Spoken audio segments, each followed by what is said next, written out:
I was the woman Alex abandoned his powerful family to marry. But when I was 6 months pregnant, he cheated on me. In the private room, he kissed a young, beautiful girl while people cheered them on. Someone commented, "Wow, Alex is living the dream," married the campus belle. And soon he'll have a warm home with a wife and baby. He lit a cigarette, letting out the smoke with a sneer.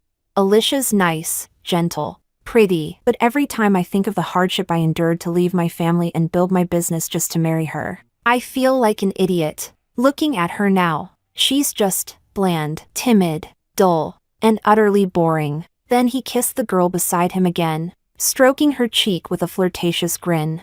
"You're the real deal. You don't care about status. You just want to have fun, however I want, whenever I want." But he forgot one thing. Alicia might be timid and quiet, but she bears grudges and always gets revenge. Chapter 1. I held hangover medicine from a pharmacy in one hand, a dripping umbrella in the other. On my phone was a message Alex had sent an hour ago. "Wifey, I drank too much. Come pick me up?" Same old sweet, pitiful tone. The hallway was bathed in a dim, golden glow. This was a high-end private club, one Alex only regained access to after rebuilding his career. Privacy? Guaranteed. Maybe it was too dark, but I tripped over the edge of the carpet, staggering several steps forward, heart racing. I cradled my belly. Then I felt something slip, my ring finger. A stab of pain hit me. My wedding ring had fallen off. 3 years of marriage. That custom-designed ring,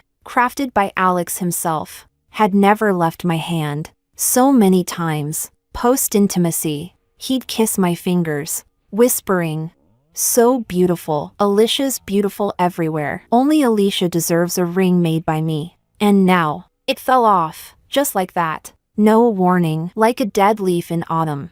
I crouched to search for it, panic rising. But in the dim light, there was only plush carpet, no ring. From the slightly open room nearby, young voices drifted out. They were playing Truth or Dare. A girl's sugary voice rang out.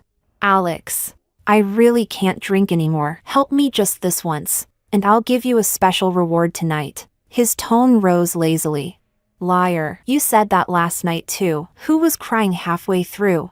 It sounded so much like the way he used to pamper me. I've always had a fragile sense of security. Even small noises could send my heart racing. "Alicia, why are you so jumpy?"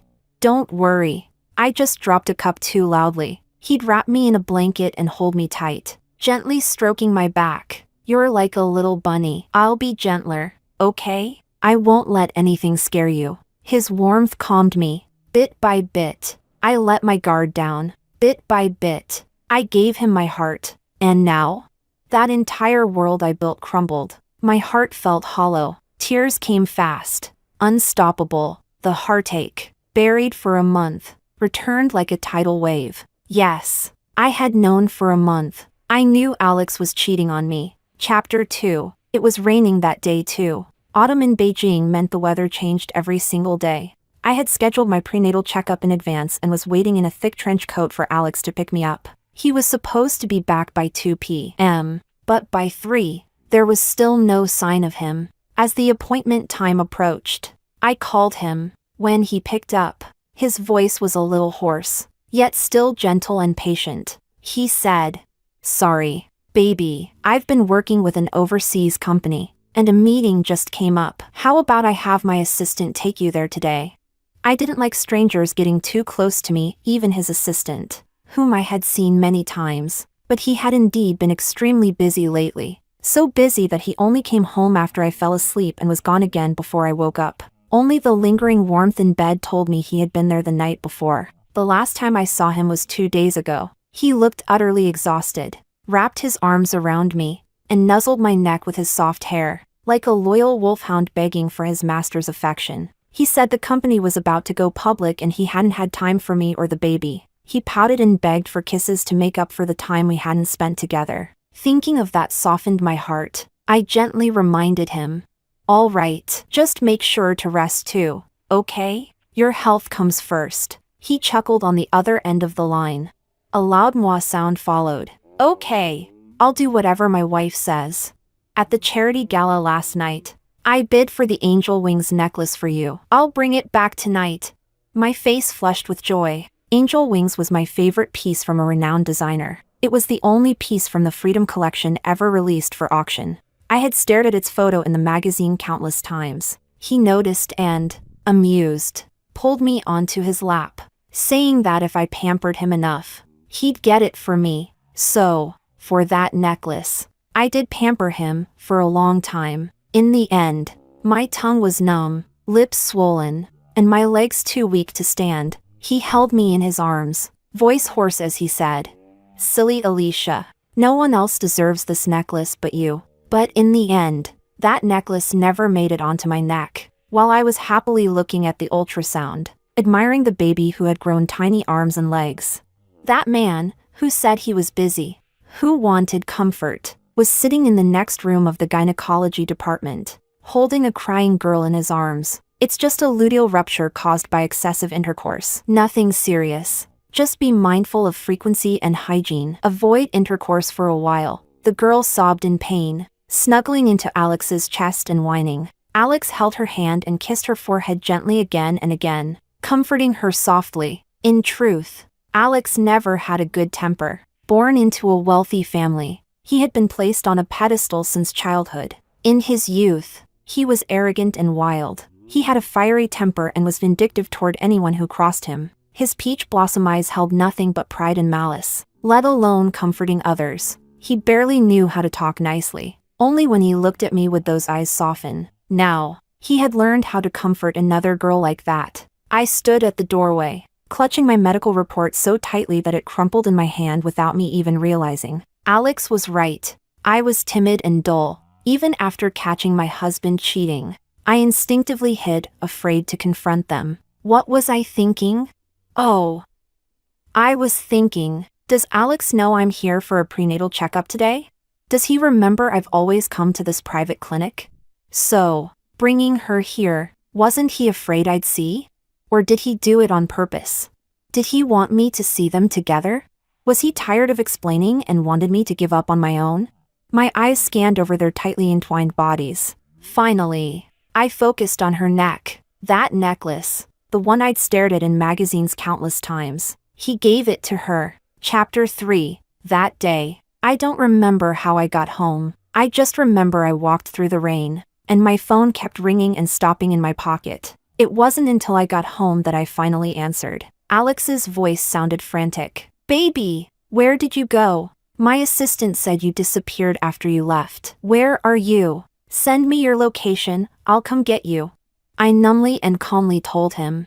"I'm home." He kept rambling on about something, but all I could hear was a buzzing in my ears. I couldn't make out a word. Only after he hung up did I go to the bedroom to change clothes. It was only then that I realized how cold I was. Even with the AC set to 30 degrees. Even with me curled up on the sofa, wrapped in a blanket, I could still hear the sound of my own teeth chattering. As time ticked by, minute by minute, night fell, and the world outside went silent. But that door, the door that meant someone had come home, never opened. Suddenly, I snapped. I flipped the coffee table in a frenzy. Shards of the glass vase and water-drenched rose petals scattered all over the floor. Even in anger, I, timid and hesitant, had to be sure the one who wronged me wasn't coming back before I dared to vent so recklessly. I smashed everything in the living room I could, until I collapsed on the floor from exhaustion. Only then did I realize, I wasn't cold. It was my heart that was crying, screaming in agony, in a pain so brutal it tore me apart. My head was spinning. I couldn't understand. What did I do wrong? Why would someone who loved me so deeply betray me during my pregnancy with a fatal blow?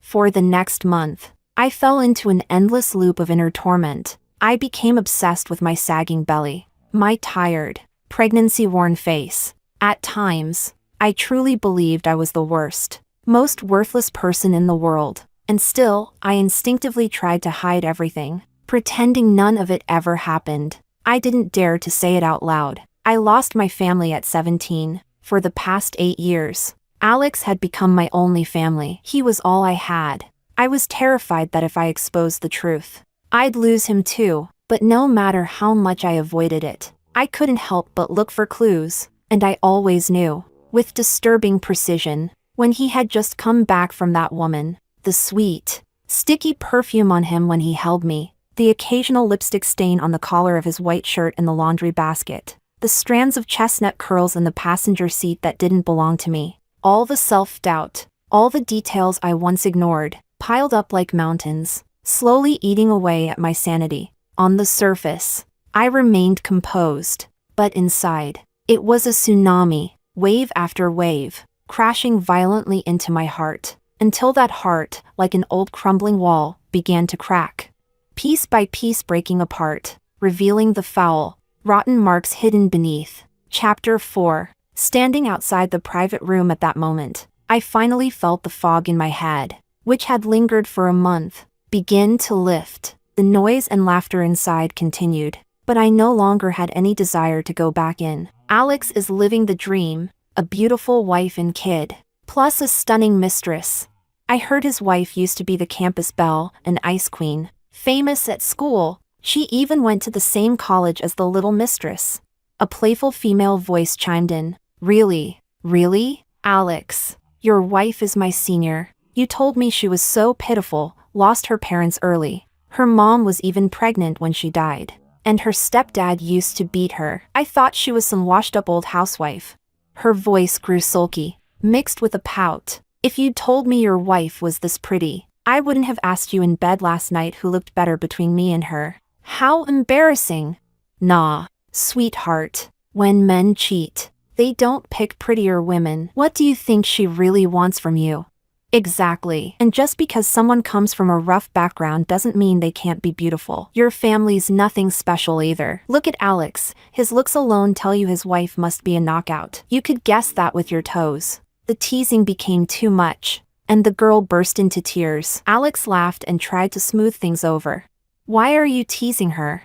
She's still young, innocent, and sweet. Don't bully her. As for Alicia, Alex's once playful tone shifted into something more cryptic. She is beautiful, gentle, elegant, but every time I think about how I had to cut ties with my family and start a business from scratch just to marry her, I feel like such a fool.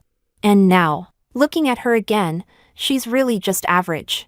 Ice queen? More like antisocial, timid, dull as hell. I still don't get why I had to have her back then. His final sentence trailed off with an upward lilt, as if even he couldn't believe his own past choices. But I felt nothing but bone-deep cold. What had been a nightmare for me, Alex had long shared it with his mistress. Perhaps even more people. They dissected me and my family like we were gossip fodder, stripping my pain bare for their amusement. My suffering had become their entertainment. And the question that had tortured me for the past month, why Alex cheated, was now answered by none other than Alex himself, making my self-inflicted torment over the last month seem laughable. Alex's father had also cheated on his mother during her pregnancy. By the time she found out, the mistress's child was almost 10, about Alex's age. After that, his mother's mental state began to crumble. She suffered for years before finally jumping off a rooftop. Not long after her death, Alex's father brought the mistress and illegitimate child into the home. That was when Alex moved out and never returned. He was 17 then. He lived next door to me. After everything, he became violent and volatile, constantly getting into fights and causing trouble. I only knew that the boy next door was about my age, and like me, unloved and neglected. So I often left ointments for bruises and cuts at his door. In secret. Later, after we got together, I learned the truth about his family and the vast gap between his wealth and my poverty. His father never abandoned him. Maybe it was out of some faint guilt over Alex's mother, but all the family's resources were funneled to Alex, unconditionally. Because of that, I once distanced myself from him, but Alex came to find me, held me with trembling arms and choked up. Alicia, I can live without anything. Except you. Don't leave me, I'll die. You're the only person I care about in this world. In the end, my heart softened. I went home with him and met the man who had driven his wife to suicide. He looked down on us from above like a king. Alex, if you insist on marrying that woman, I'll strip you of all the privileges you enjoy in this family. I will never forget the look of pity in his father's eyes when he looked at me that day, nor the mockery in his voice when he turned to Alex. He said, "Are you sure that when you lose the halo of being the young master and everything that comes with it, When you step into the world of bills and groceries, working hard every month and still not able to afford a single button on the clothes you wear now, while your little brother inherits the family business and enjoys wealth and admiration. Are you sure you won't resent her? Are you sure you won't blame her? Back then, Alex stubbornly dragged me out of the villa. He left only one sentence behind. Then take it all back. Looking back now, everything was already foreshadowed. For example, I had once seen Alex staring blankly at an entertainment news photo on his phone, a photo of his illegitimate brother, dressed impeccably in a suit. I had also seen him, during the hardest days of his startup, drunkenly push away my hand as I tried to wipe his face, his eyes filled with hatred as he mumbled, "Why does he get to have everything? He's just a bastard. His mother is a homewrecker." And they all forgot how they used to fawn over me. All of these fragments pieced together into one complete truth. Alex resents me. How ridiculous. What right does Alex have to resent me? He made the choice. Why should his dissatisfaction be dumped on my head? Coward. Alex, your wife is pregnant. Aren't you afraid she'll find out?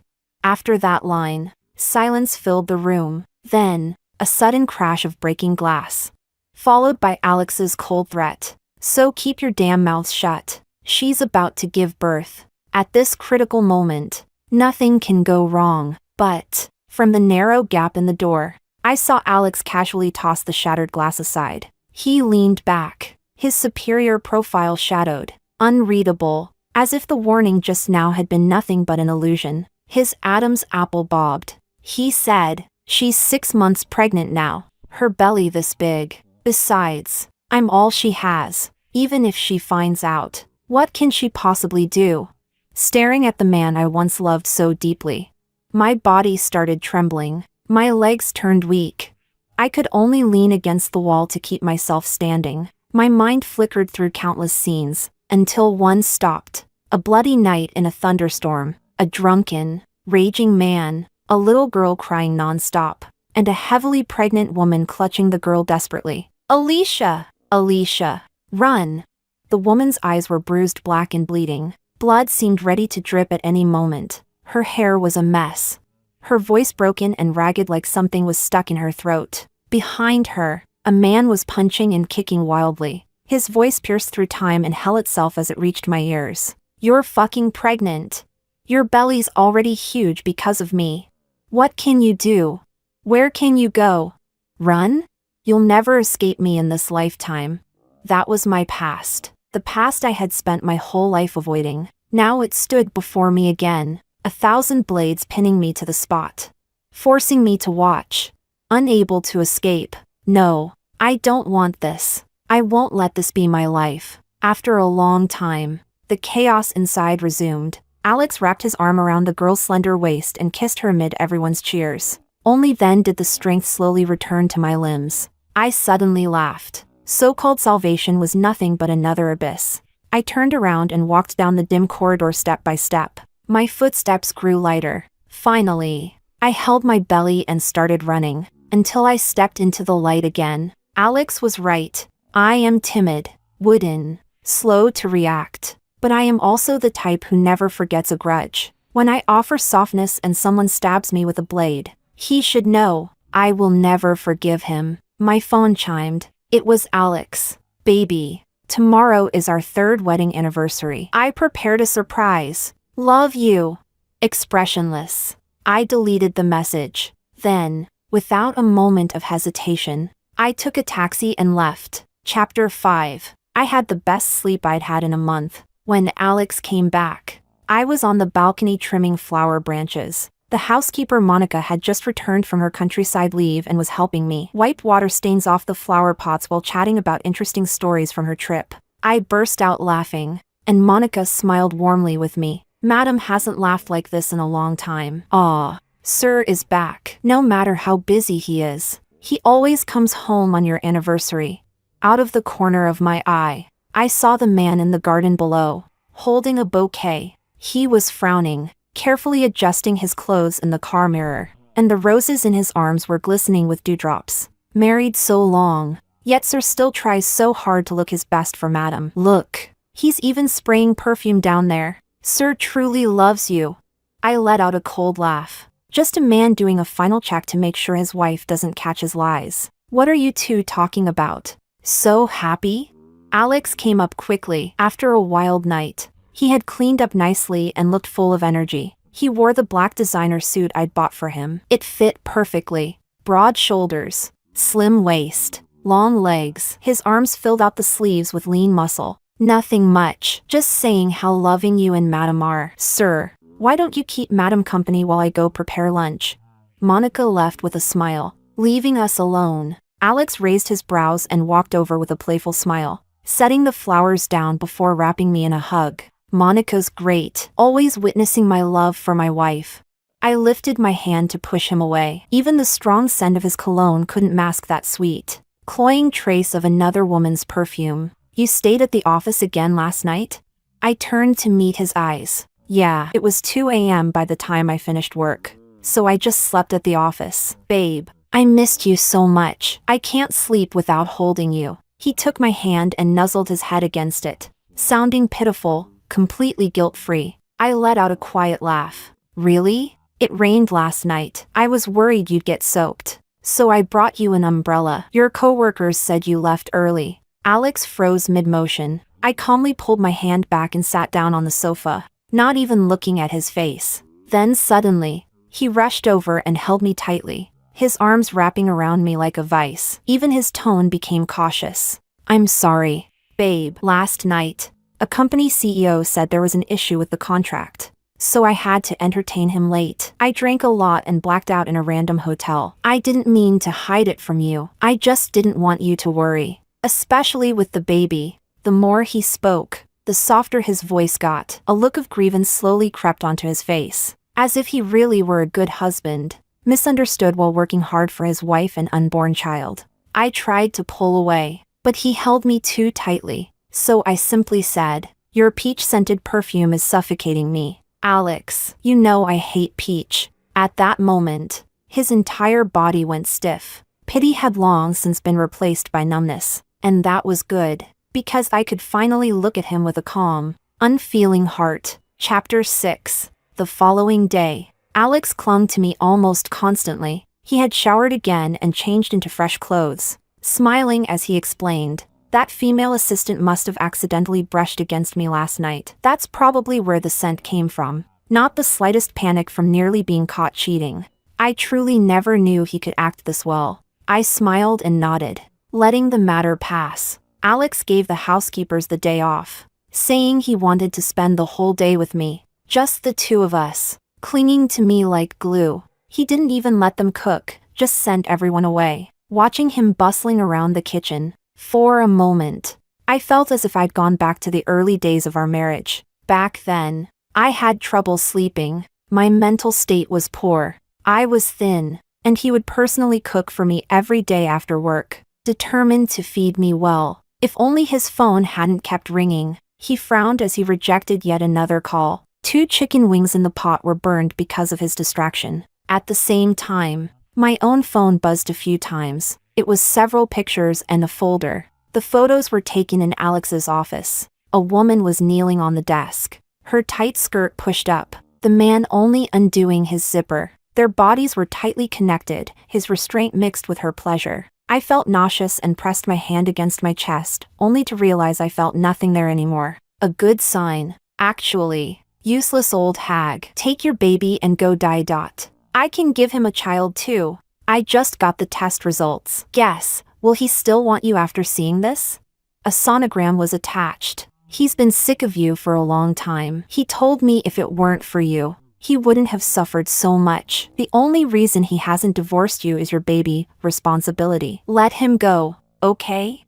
I ignored her messages, but I finally understood. It was likely her who used Alex's phone last night to lure me over. Her intentions were painfully obvious. A pity. Really, accepted to a top university, with a bright future ahead. Yet she chose this path. I saved the images, then opened the folder sent by the overseas account. It contained the girl's information. 20-year-old Celine, young, beautiful, with a tragic upbringing, a grandmother who favored boys over girls, a mother who died early, a vicious stepmother, and a violent father. Alex had saved her. 2 years ago, when Alex's company was preparing to go public, there was a charity project. Some relief supplies sent to a mountain village had issues. Alex went personally to handle it, rescuing her just as her father was about to sell her, fresh out of high school, to an old widower in the village. Alex descended into her life like a god. He brought her to the capital, dragged her out of the mud,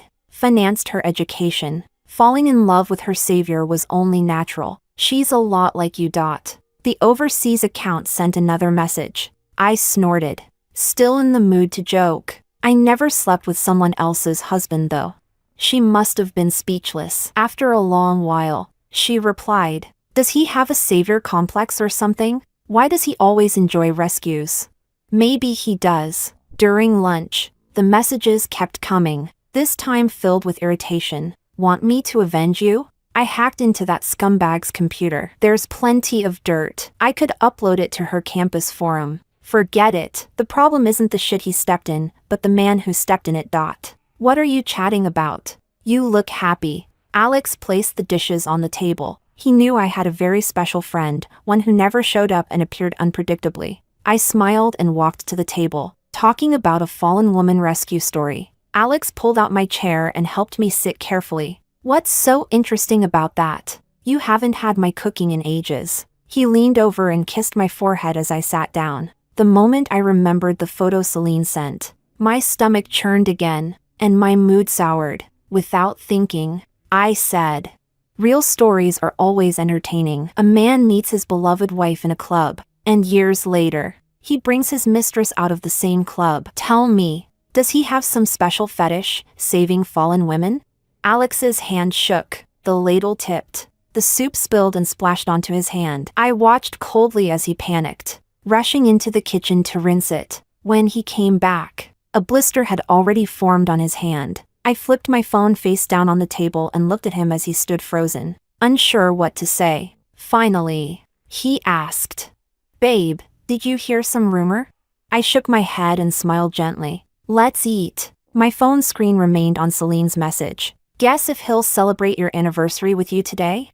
Chapter 7. Alex still didn't end up going out with Celine. When he excused himself, claiming there was something at the company, I lifted a hand and smoothed my hair. I watched with satisfaction as panic flickered in his eyes when he saw my bare finger. Celine tried to provoke me, and even though I knew the real problem was Alex, there was no way I would let her get what she wanted, at the very least. I wanted to disgust her a little, but even though Alex stayed home, I still felt utterly repulsed. I mocked myself inwardly, realizing that I had to resort to tactics like those palace drama concubines, fighting for a man's affection just to keep a husband who had already strayed. That night, he held me and talked a lot about us, about who we used to be, even when we slept. He held me tightly. Only when his throat grew dry did he carefully, almost whispering, ask, Alicia, where's the ring I polished for you?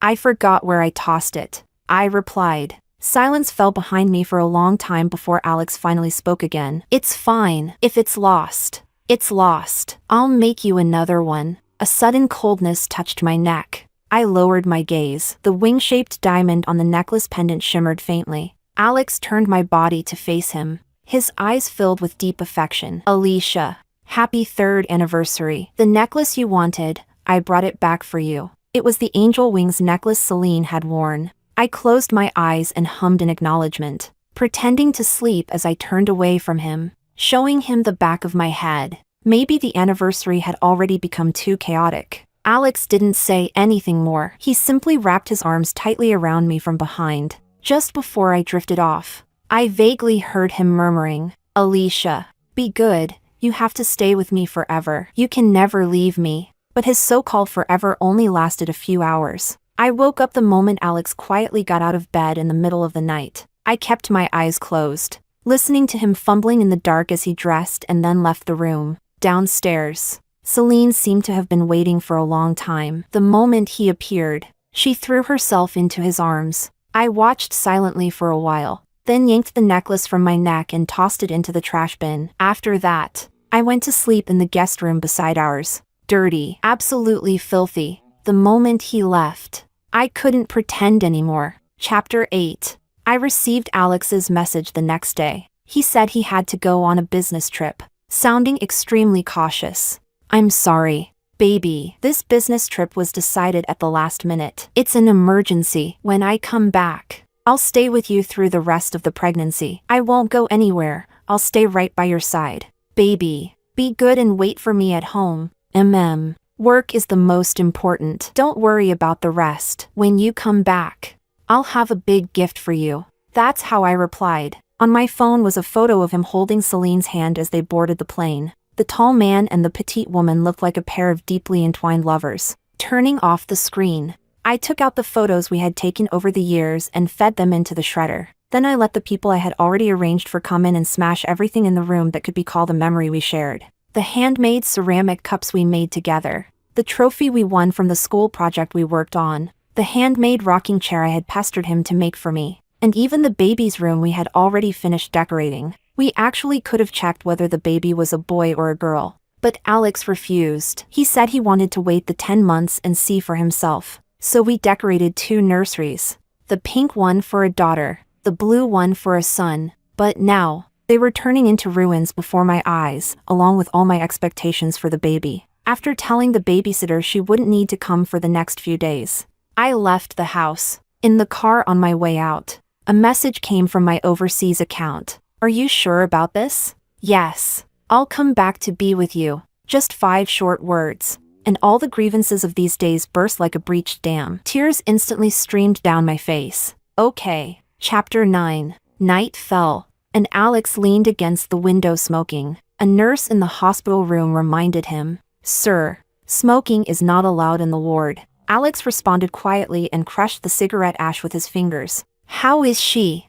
No major issues. She can have the surgery tomorrow. Just make sure she avoids sex during the recovery period. And she shouldn't get exposed to cold drafts. She's still young. She'll recover quickly. After saying that, the nurse left. Celine's eyes were red, her face pale as she called out to him, "Alex." She had forgotten the smugness she felt when she sent the pregnancy test to Alicia. At this moment, all she wanted was to ask if she could keep the baby. She wanted to say she wasn't with him for money, but the words never made it out. "I'll transfer a sum to you. It'll be enough for you to live comfortably for the rest of your life. Don't contact me again after this." Alex's expression was cold, completely different from the gentle man he had been before. Seeing that she wanted to cling to him, he bent down and grabbed her face, squeezing so hard that 2 red marks instantly formed on her cheeks. "I told you the rules from the beginning, Celine. Behave, or you won't be able to stay in Jing City. Otherwise." He let out a short, cold laugh, leaving the rest unspoken. Yet the threat was very clear. Celine trembled. She suddenly remembered how ruthless Alex could be. His pampering in recent days had made her delusional, made her forget that she was nothing more than a pet he kept, and all of his real affection was reserved for that woman named Alicia. "All right, you'll have the surgery here. My assistant will coordinate everything afterward." Alex stood up, ready to leave. Celine was still frozen, and suddenly, she remembered how she had provoked Alicia. If Alex found out. She suddenly reached out and grabbed Alex's sleeve. "Alex, just these last few days. Can't you stay with me? This is our baby. Can't we send it off together?" Celine lifted her face, tears already streaming down like a pitiful, fragile girl. She thought she could at least stall him for a few days. After the surgery, once she recovered a little and got the money, she would leave this place completely, disappear so no one could ever find her again. That way, even if Alex knew she had exposed everything to Alicia and wanted to settle accounts, he'd never be able to find her. Alex lowered his head to look at her. From this angle, Celine most resembled the Alicia from back then. 17-year-old Alicia had already been beautiful, the kind of beauty that stunned you at first glance. But she was also fragile and sensitive. She was the kind of girl who made men harbor wicked thoughts easily. So, for the first time, the proud young master found himself paying attention to someone. He had actually known about Alicia's family situation on the very first day he moved there. Her family was well known in the building, so notorious that even the neighbor's pet dog would bark and take a detour upon seeing them. The reason was simple: she had a violent, troublesome stepfather who would beat her mother and her whenever he got drunk. Every few days, their home would be filled with the tragic cries of women, After the police and the Women's Federation visited a few times without success, they stopped coming altogether. But even in that environment, Alicia would quietly feed the stray cats downstairs in the rundown neighborhood. She also brought him medicine whenever he got into trouble outside and got hurt. She was such a kind girl, almost saintly. He had always been someone who repaid kindness and returned grudges. Anyone who crossed him would wish they were dead. Anyone who helped him would always be repaid. So when the screams from their home rang out again, he kicked open their door and rushed inside. But the scene before him shocked him even more than the neighbors' descriptions. He had been there for so long, yet he had never once seen Alicia's mother until that moment. Her mother was skin and bones, covered in injuries, yet her astonishing beauty still couldn't be hidden. Alicia looked almost exactly like her, but at that moment, her heavily pregnant body was sprawled on the floor, enduring the man's slaps. Alicia clung desperately to the man's leg, trying to pull him back, only to be kicked aside. The man cursed filthily. "You married me and still want to run off to hook rich men? Bitch! Try running again, I'll kill you first. Then kill the little slut you gave birth to." Even after seeing plenty of ugliness these days, the young master had never felt as furious as he did then. He practically roared as he charged forward, fighting the man in a tangled brawl. In the end, that man suffered 3 broken ribs and a fractured leg. Alex's father had to spend money to settle the whole incident. The man was terrified afterward. For a long time after that, life for Alicia and her mother became much easier, and the smiles on Alicia's face visibly increased. Seeing Alicia smile, Alex felt his heart skip for the first time in his life. After that, Alicia's mother, who never left home before, would step outside, supporting her belly. Whenever she saw him with Alicia, she would gently invite him to come home and eat with them, until one night, noises came from their home again, and he rushed out without even putting on shoes. But this time, things were far more complicated than before. Crushed peaches were scattered across the floor, like the remnants of the one happy summer Alicia had finally managed to have.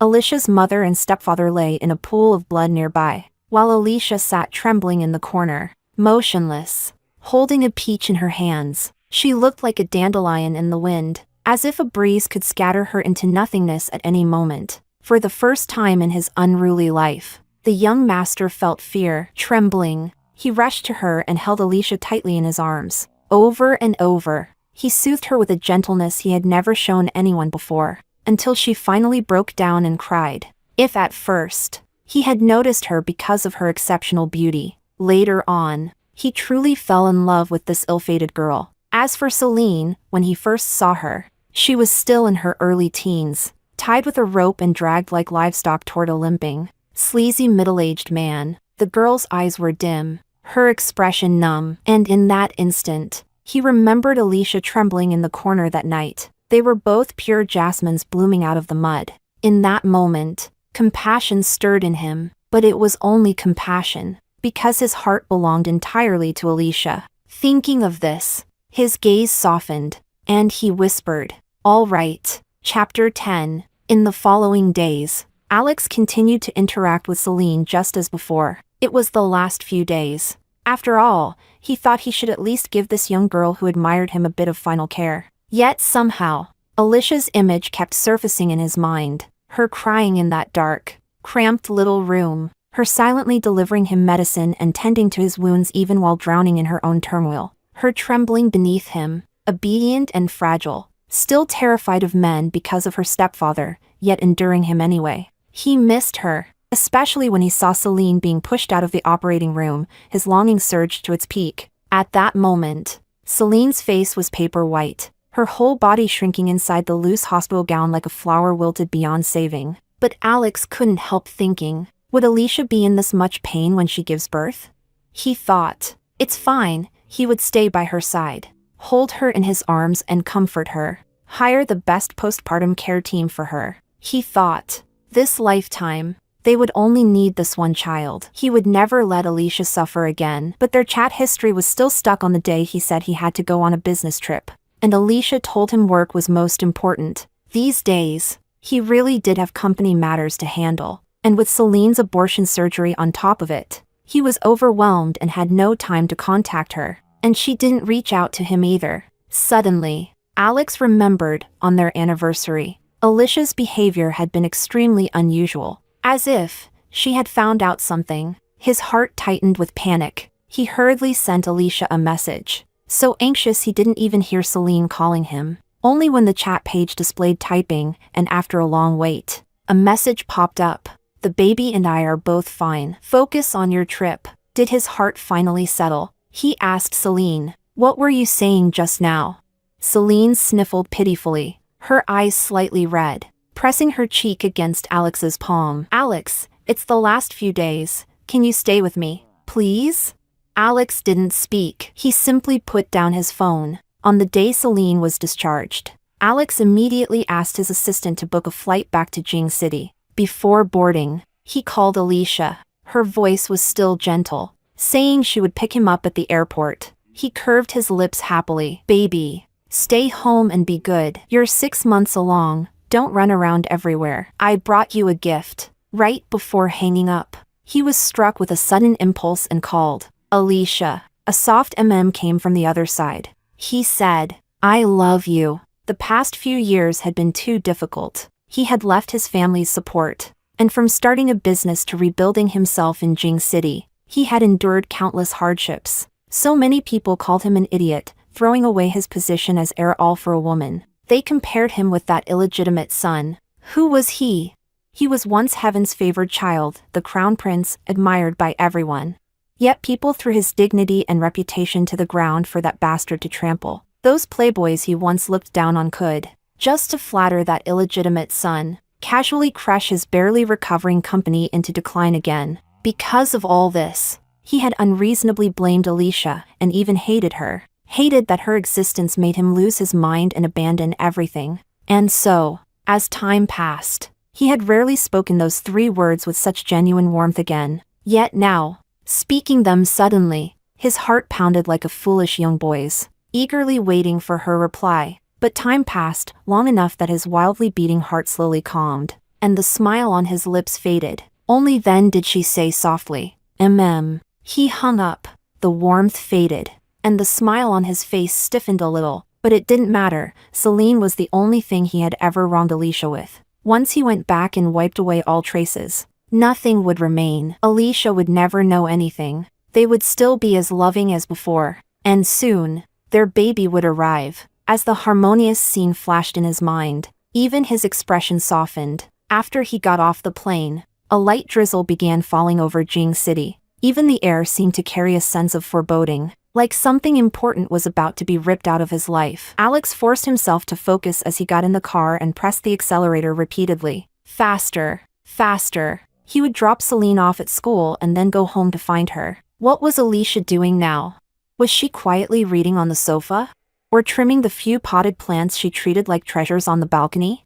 Or perhaps she was already holding her belly, pacing at the door, waiting for him. Bang! The accident struck unbelievably fast. Instinctively, he leaned sideways, shielding Celine with his body. No matter what, she had just gotten rid of a child for him. If the impact was severe, her life might be at risk. With the rain and his chaotic thoughts, the car rear-ended the vehicle in front. The front of his car rammed violently into the back of the other one. Alex knew it was his fault. But who was he? He had never admitted mistakes since childhood. After confirming that Celine was unharmed, he immediately called his assistant and told him to handle it the way he always did. Teach this unlucky bastard who dared bring him misfortune a lesson. After hanging up, Alex stepped out of the car with a cold expression. Celine, frightened, tugged at him and followed him out. The rain grew heavier. Alex took off his coat and covered Celine's head, shielding her as he held her in his arms and prepared to step forward to see who was in the other car. But after only a few steps, he froze, because he saw a sight that would be carved into his soul for the rest of his life. A woman pushed open the car door and fell to the ground. Her swollen pregnant belly trembled with pain from the wound on her forehead. Then she lifted her head. Her gaze toward him and Celine was as calm and still as a dead lake. And that face he had missed for so long appeared right in front of him. In that instant, it felt as if all the blood in his body had drained away. Terror made his lips tremble uncontrollably. Yet not a single sound came out. Chapter 11. When I woke up in the hospital, the wound on my forehead had already been bandaged. Actually, My injury wasn't serious, the scene just looked frightening. A nurse came in and said a few things, then was called out after she left. Alex stood outside the door. His voice was very low as he asked about my condition, but he didn't dare come in to see for himself. I lowered my eyes and gently stroked my belly, calling him Alex. His questioning stopped abruptly. After a long while, the door was pushed open. Alex's suit was wrinkled, still the one he'd used to cover Celine from the rain. He hadn't changed. He forced a fragile smile at me and spoke in a dry voice. Alicia, don't misunderstand. With her. Come see our baby. I interrupted his excuse gently. By then the weather had cleared. I tilted my face toward the sunlight and smiled at him. Alex's expression instantly softened from panic to tenderness as he watched me walk over in a daze. I looked at him carefully, and finally guilt appeared on his face. Guilt for cheating on his pregnant wife. I thought it was funny, and actually laughed out loud. Alex snapped back to himself and, trembling, reached out to touch my belly. His voice was nearly choked when he spoke again. I'm sorry. Alicia, yesterday, you scared me to death. Didn't I tell you to stay home and wait for me? I didn't. He couldn't finish. He pressed his head against my belly and whispered, if anything happened to you, what would I do? The atmosphere in the ward gradually grew warm and gentle. We stayed like that. The room so quiet that even the drip of the bathroom could be heard. I stroked Alex's hair in slow, measured motions, like calming a mad, agitated dog. Alex had always had a bad temper and gotten into trouble. I used to soothe him like this, running my hand down his back, smoothing his hair, but I had also seen him bury his face in another woman's chest. A traitor's dog is disgusting and cloying. It was as if even touching his hand at this moment would make it filthy. So, unexpectedly, I pushed him away, facing his bewildered gaze. I smiled and said each word slowly. Alex, say goodbye to the baby one last time. Tell it that in its next life it must never be reborn as the descendant of a rotten man like you. Chapter 12. Alex went insane. His clothes were disheveled as he was pinned to the ground by the men I had hired, screaming at the top of his lungs. Several times, he almost broke free and charged toward me. Fortunately,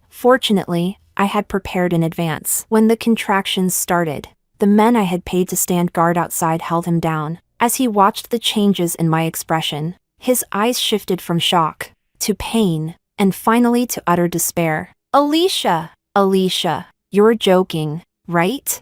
I was wrong. I was really wrong. I was only with Celine for those few short months. I never loved her. I love you. I've only ever loved you. I'm begging you, please. I'm begging you, this is our child. Alicia, we're the only ones left in this world who are close to each other. This is our child. You can't. Ah.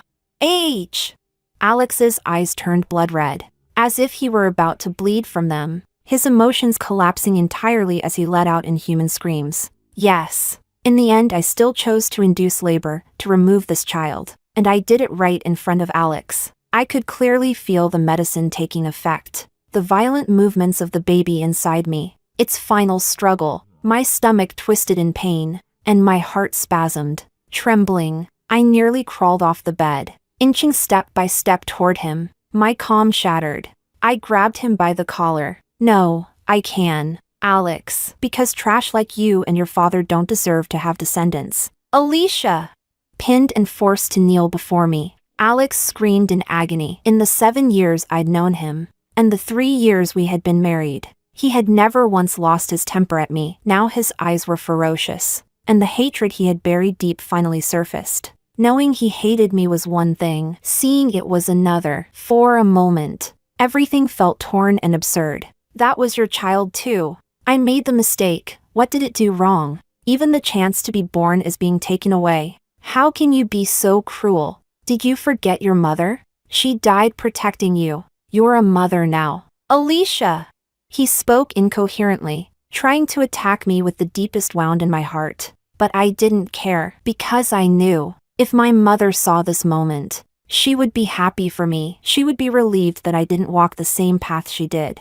Even before she died, she kept telling me to run, and now, I had finally run completely free from that shadow. So I pulled my lips into a mocking smile. I looked at him with scorn. What right do you have to blame me? All of this is your fault, not mine. Look at you, you're just like your father, a beast who cheats while his wife is pregnant. So the genes of the wicked really do pass down. And you don't deserve to have descendants. And I am not your mother, who died tormented because her husband cheated. In this moment, everything I knew about him became a blade stabbing straight into him. The room was filled only with his ragged breathing and bloodshot eyes. My forehead throbbed with pain, veins bulging, yet I remained calm and composed. A nurse hurried in to check on me, terrified something might go wrong, rushing to support me. Did I win?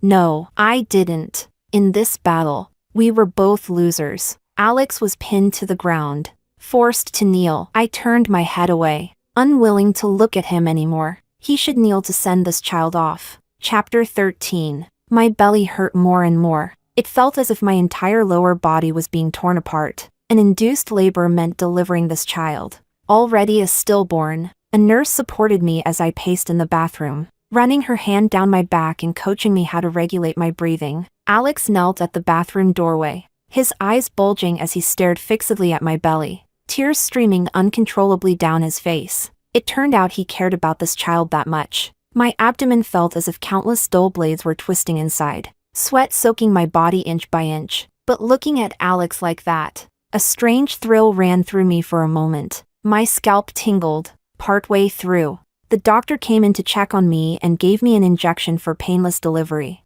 I was biting my mouth so hard that blood filled my mouth from the pain. Yet I still spoke, word by word. Alex, when you cheated, did you ever think about me being pregnant? Did you ever think about this child? Remember this, because you cheated. This child was killed before it even had a chance to breathe. Blood snaked down my legs onto the floor, forming a pool. Finally, with a soft sound, the child was expelled into a medical basin that had been prepared in advance. Alex's gaze followed the child tightly. His expression moved from despair to numbness, his throat making an inhuman ho-ho sound. At last, I bent slowly and lifted the tiny, already formed baby from the basin and placed it into Alex's arms. Alex, look at it. Look at the child who lost its life because of your mistake. So that later, when you dream, you won't forget what it looked like. Alex ran, fleeing in a panic. He even stumbled as he burst out of the ward, watching his retreating back. I tilted my head and took a deep breath. I know I have severe psychological issues. I had been actively treating them before, but then I became pregnant. And strangely, this little thing taking root and growing in my belly seemed to have a peculiar power. It slowly repaired the wounds in my mind. And for a long time afterward I didn't relapse. Naturally, I stopped needing medication and no longer had to see my psychiatrist. A week ago I went back to the psychiatric clinic, not to seek treatment, but to tell the doctor about this dark month. At the end I asked, "Doctor, tell me, what can I do to make him regret it?"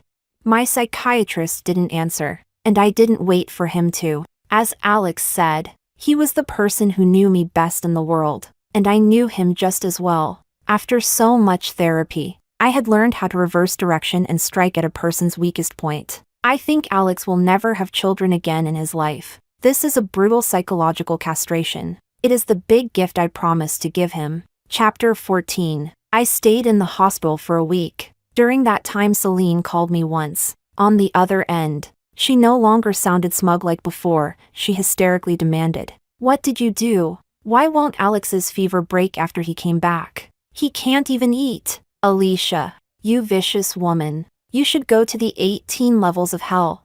I only smiled faintly and asked her one question. I heard Alex forced you to abort your child?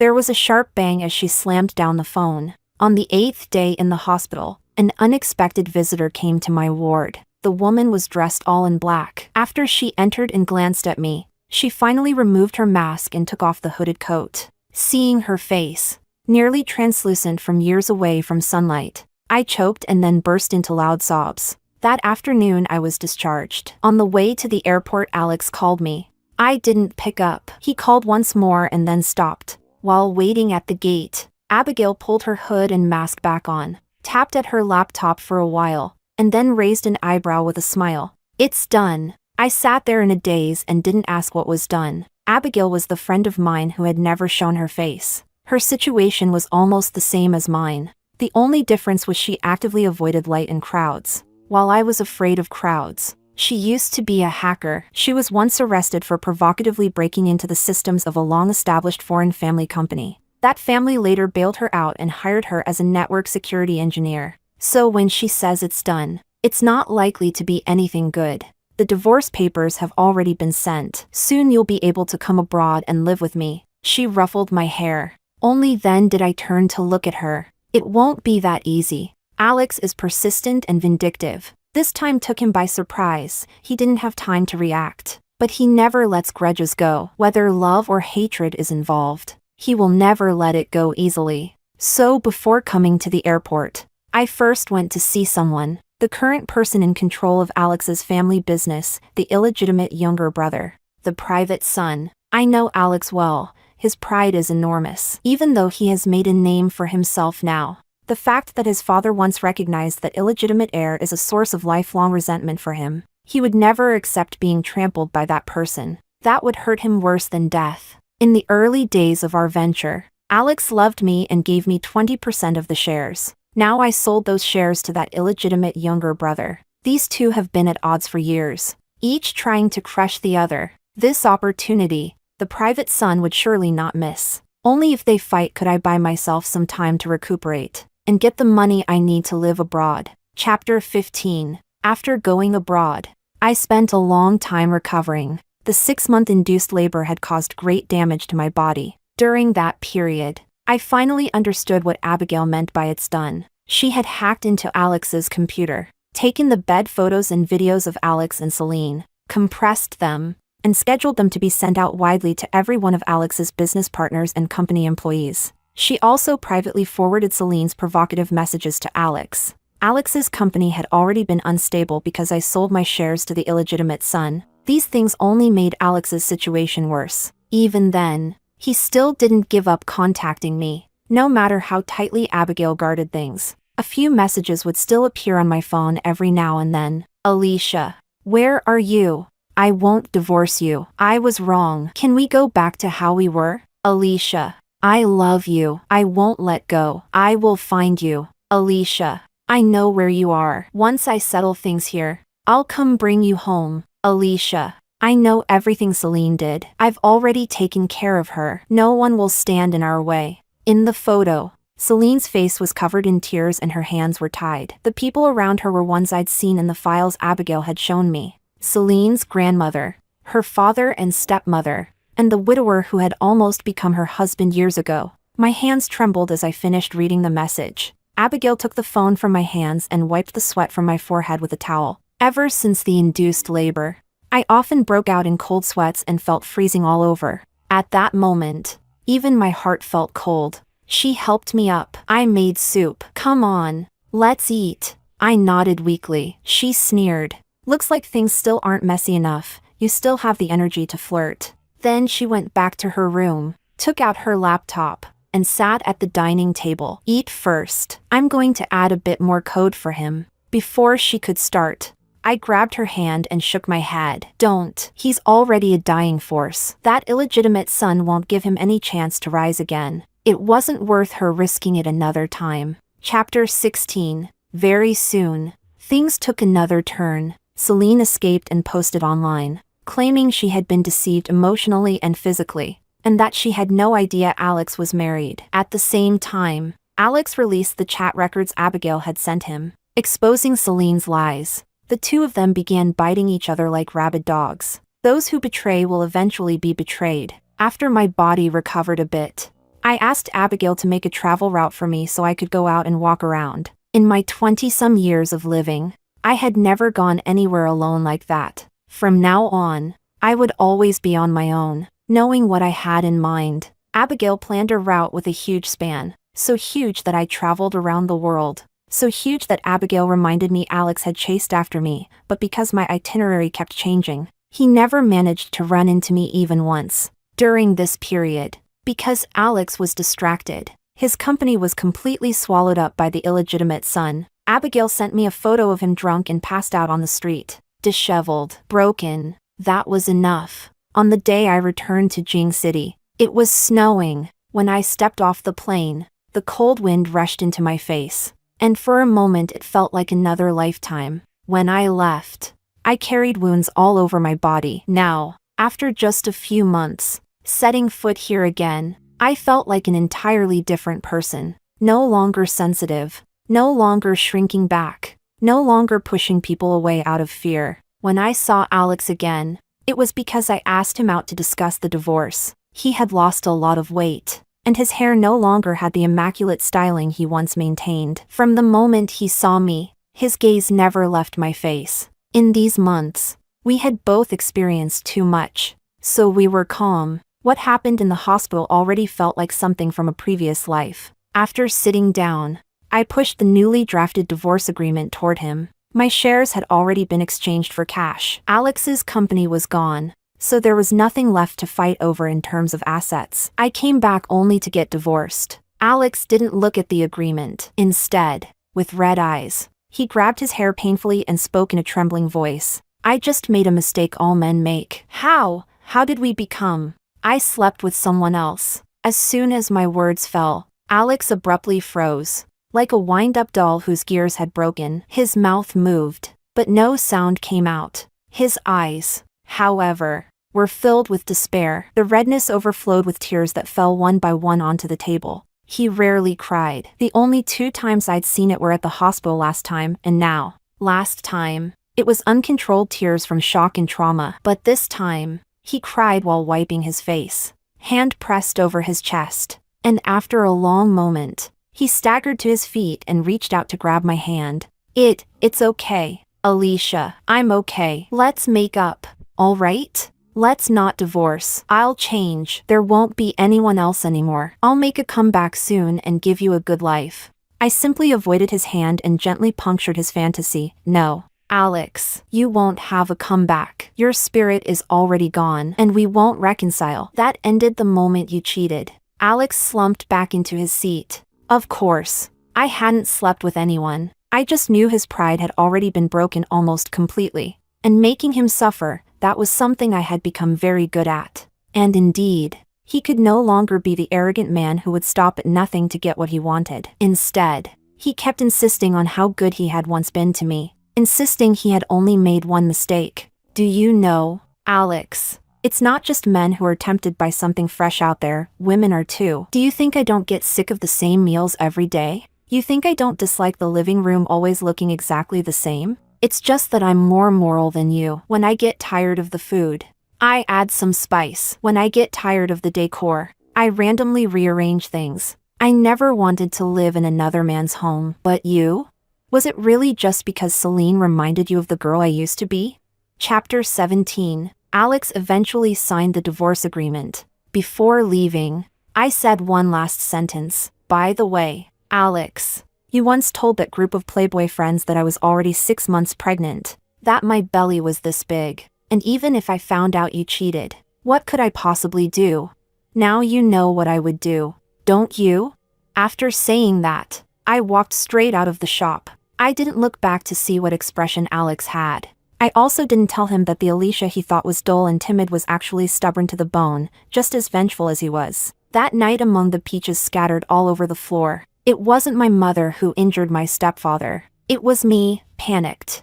I pushed him, causing his head to hit the corner of the table. Unfortunately, he died, and my mother still couldn't be saved. And the real reason that man laid hands on my mother that night was because earlier, when she invited Alex over for dinner, the rebellious boy threatened that beast verbally. I knew Alex wanted to protect us, but he happened to run into that beast when he was drunk. That scum had already been holding resentment because Alex had suppressed him before. That night, after drinking and then being threatened, he became even more violent. Afterward, I tried to hate Alex, but I knew he meant well, and he truly had helped us. During those dark days, he walked through the mud with me, but anyone can mention my unfortunate family background, except him, because I once trusted him, loved him. Ultimately, he also helped stack the bricks of my misfortune. So when he turned my pain into a joke and told everything to Celine and those rich brats, our mutual destruction was already destined. Chapter 18. In the days right after the divorce, Alex could barely remember what life was like. He spent every day drunk, muddled, and numb. He only remembered that one day. After stumbling out of a bar drunk, he nearly bumped into someone, but before he could get close, the person's bodyguards threw him aside, probably another rich heir from the upper class. He let out a mocking snort. Back when he was still the crown prince, he used to go out with this kind of entourage, even larger. If someone almost ran into him like this, whether drunk or sober, they would have been beaten without question. So he just lay there on the ground, waiting for someone to hit him. He even picked up the bottle again and took another heavy gulp while waiting. But he waited a long time, and no pain came. He rubbed his brow, about to say, "Are you gonna hit me or not? If not, I'm leaving." When the man surrounded at the center of the crowd walked over and stood before him. The man was young, with facial features very similar to his own. He recognized him almost instantly. In that moment, he couldn't describe what he felt. Disgrace, humiliation. No, more accurately, for that instant, he felt it might be better to just die. He tightened his grip around the bottle, trembling so hard his hand shook. The illegitimate son only glanced down at him from above and said, "So this is all you are," then walked away with a large entourage. Not far away, the bar manager waited at the entrance, a fawning smile plastered on his face. Alex took another swig of alcohol, chewing on the words, "So this is all you are." Yes, to that illegitimate son, someone like him now truly meant nothing. The other man was bright, polished, and surrounded by admirers, and he himself was nothing but a puddle of rotten mud. As he kept thinking about it, his eyes began to burn again. He pulled out his phone and instinctively dialed the number etched deep into his bones. He thought she should be there for him. She had always been there for him before. The call connected quickly, but what came through was a man's voice. For a moment, Alex felt as if his heart had stopped. There was a man beside Alicia. Did that mean she would soon start a new relationship? The man said hello several times, and when he heard no response, he hung up. Alex no longer had the courage to call again. Alicia was right. His spirit had already shattered that day in the hospital. There was no going back. Never. Not to the status he once had, nor to the woman he had loved as if with his life. He threw away the bottle and slowly got to his feet, staggering toward the shadows not far away.